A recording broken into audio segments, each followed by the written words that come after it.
ó tó kí n bẹ̀rù èèyàn. Ìdí ni pé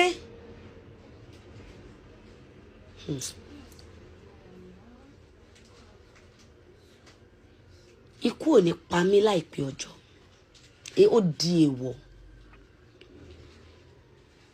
You need to check DMs. You need to check my DMs. I see people's comments and I laugh. I see curses and I smile. I see people. Ẹ̀yin tèmi, YINKA Alaseyori ó ti jáde ó ti sọ̀rọ̀ báyìí nípa gbogbo àwọn tí wọ́n drag rẹ̀ online. Ó ti sọ̀rọ̀, ó ti fire back. Ẹ̀yin tèmi, ẹ jẹ́ ká gbọ́ nǹkan tí YINKA Alaseyori tí ó jẹ́ gospel musician tí ó sọ báyìí nípa ọ̀rọ̀ tí ó ń lọ lórí awuyewuye nípa ọ̀rọ̀ rẹ̀. Wishing me a lot of things and I wish them back. Màá kọ́ rẹ́rìn. Màá rẹ́rìn sí yín ni. Torí ẹni tó bá ti fi kúrò mi ọjọ́ pé ó ń ka ikú. Ó fẹ́ ikú tó bá ti ro kúrò mi ó fẹ́ ikú. Ó fẹ́ ikú ń gbóná. Tó bá ti wò pé ègún ikú ló rò sí mi, ó fẹ́ ikú ń gbóná. Kì í ṣe ikú díẹ̀, ó fẹ́ ikú gbígbóná.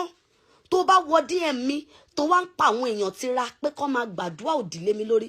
Wo ikú á máa lé ẹ kiri tó bá dúró ikú ni. Tó bá jókòó sórí ikú.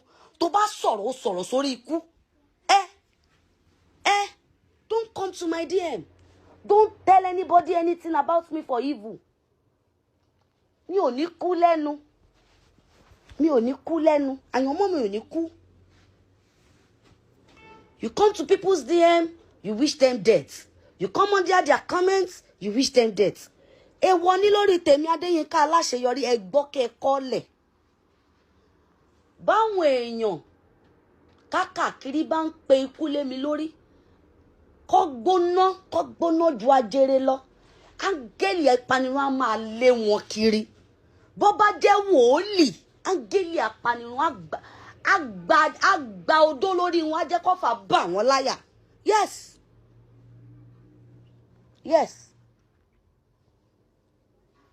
Ẹ gbàdúrà, gbogbo nǹkan tó jẹ́ ayọ̀ yín ni kẹ́ gbàdúrà fún. Gbogbo nǹkan tó ń fún ẹ láyọ̀ ni kó gbàdúrà fún. Má bá wọn sí pẹ̀ láwọn tó máa sọ pé mi ò ní gbà. Is a deadly prayer. Ayé yìí ti le ju nǹkan ayé yìí ti le.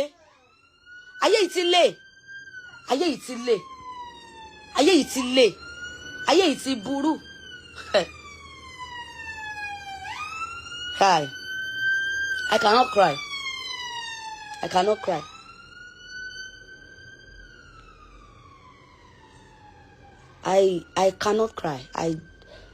It's so painful. It's so sad.